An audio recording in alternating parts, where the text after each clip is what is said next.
Let's see that one more time. Now, if you weren't born yesterday, I'm sure you remember a little while ago when everybody on the left was calling Elon Musk a Nazi for doing something similar to this. Yes, they were literally calling him a Nazi.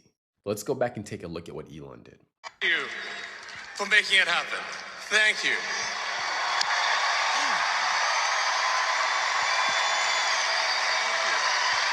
My heart goes out to you.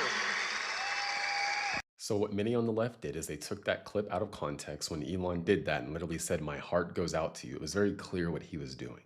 And they tried to disingenuously gaslight the public into thinking that he was Nazi saluting. Now pay attention, because Mamdani did something very similar, just less enthusiastic. Now watch and pay attention. It's very unlikely you'll see Democrats coming out and condemning Mamdani and calling him a Nazi for doing that. And what this shows you is it's not actually about being ideologically consistent or having standards. It's just about slandering your political enemies and your political opponents. It's about narrative control. If they can get people to think that their opponents are Nazis, that's good for them politically.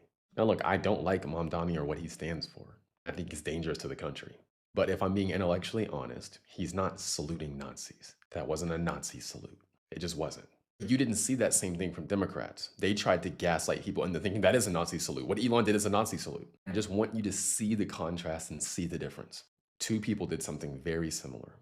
Elon did it, he's called a Nazi because he's a conservative, he's on the right, or he's siding with conservatives. They're not gonna say anything about Mamdani because he's on the left, even though they essentially did the same thing.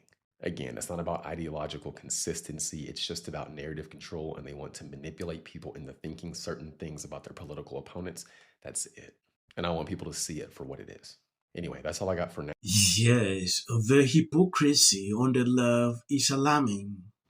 You will not see a single person talking against this.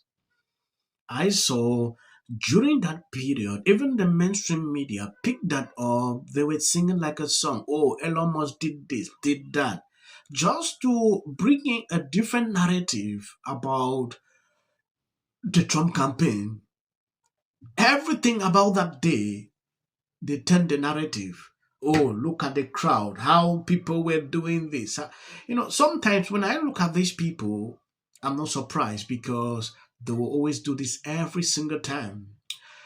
When Elon Musk signal his heart goes out to the crowd, that was the song. He's a Nazi. I'm not surprised.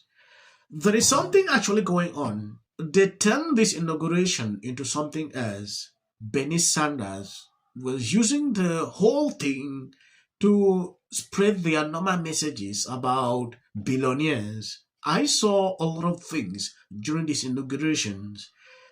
I just want to play some clips so you can see exactly what actually happened. I understand some people did not follow this up. It is very clear that this man agenda is something a lot of people will start regretting soon. Thank you to Governor Hochul. Thank you as well to Mayor Adams. Dorothy's son. We will replace the frigidity of rugged individualism with the warmth of collectivism. If our New York, I promise you do not want this. People are cheering because of a common misconception. A lot of people believe that individualism means isolating yourself, doing things alone, and just hating working with other people. While I think collectivism means working as a team, having strong relationships with your friends and family, and just generally being nice to people. And that all sounds great on the surface, doesn't it? But that's not what these terms mean at all. Individualism means recognizing that people are individuals. It means recognizing that you and other people have your own values, talents, dreams, and personalities. And it means letting people live their lives according to those individual traits. So as an individualist, you can choose to work as a team to have great relationships with your friends and family, but the thing is those relationships are chosen based on who they are as people. While collectivism means treating people like NPCs, like cogs in a machine. People are treated and judged based on superficial labels like race, age, income, nationality, or, some other fact about them that tells you nothing about who they are as a person. Now, I know someone's going to come into my comments and say, but when Mamdani talks about collectivism, he's just talking about teamwork, not all that other bad stuff. But let's remember that Mamdani is a self-proclaimed socialist. And yes, socialism encourages teamwork, but With who and based on what? Under socialism, the government chooses your teams, but the government doesn't know who you are or what you want out of life. So when socialists like Mamdani make decisions for you or for the good of society, they are not treating you as an individual. They are treating you as a cog in the machine, and therefore they can't make decisions that are best for you and for your life. They don't even know you. I mean, think about it this way. Which sounds warmer? Being surrounded by people who you chose to be in your life because they share your values and make your life better as you try to achieve your goals and your dreams? Or letting some politician determine how you live your life when they have no idea who you are and they're not able to read your mind? If you prefer option 2 and don't want to outsource your decisions to some bureaucrat, congratulations, you're an individualist and Mamdani is not your friend. Yes, a lot of conservatives did not take this to be okay. Ron DeSantis said, the worm of collectivism that always require cohesions and force. How many that over the past 100 years due to collective ideologies? Meghan Kelly did not take it light. No, actually, we are Americans and we don't believe in that. That should tell you how this phrase stir up a lot of people. As Americans, they don't believe in this. That is what people are saying. At a certain point, people pointing out, you don't need to look far. Look at Cuba, what communism is doing to that country. These are some examples that I've seen people are quoting. It is just alarming that this man can't even hide his agenda. Immediately he was sworn in. There are some measures, some executive orders Mayor Eric Adams signed. He immediately revoked that.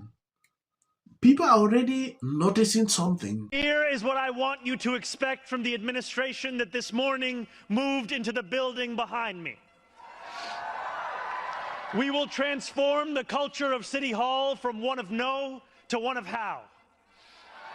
We will answer to all New Yorkers, not to any billionaire or oligarch who thinks they can buy our democracy. We will govern without shame and insecurity, making no apology for what we believe.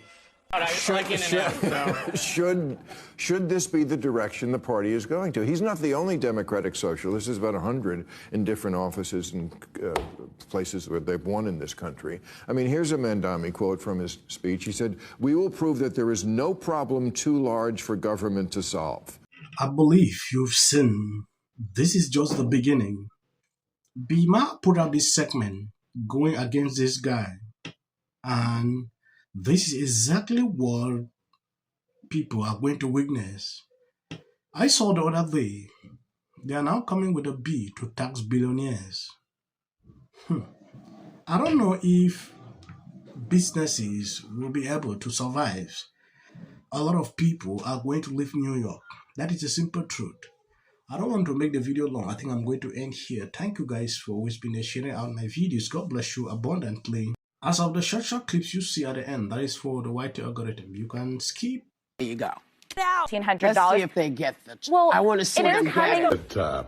MAGA's going to break up because of Donald Trump's criticism of Robin. Can sit at either place. Thank you for coming. I really appreciate it. So you and your husband were friends with Rob and Michelle Reiner, and everybody knew that wasn't true. A dangerous relative as a likely suspect. A tip that led to her brother Nick. Rob Reiner and Nick had a heated argument the night before at Conan O'Brien's Christmas party, being back on his own. In one instance, she said, We should have said nothing. The United States to take this family tragedy in which the president had made no comment. When people ought to have. Absolute horror. That 46% represents different. America's software prioritizes universal principles.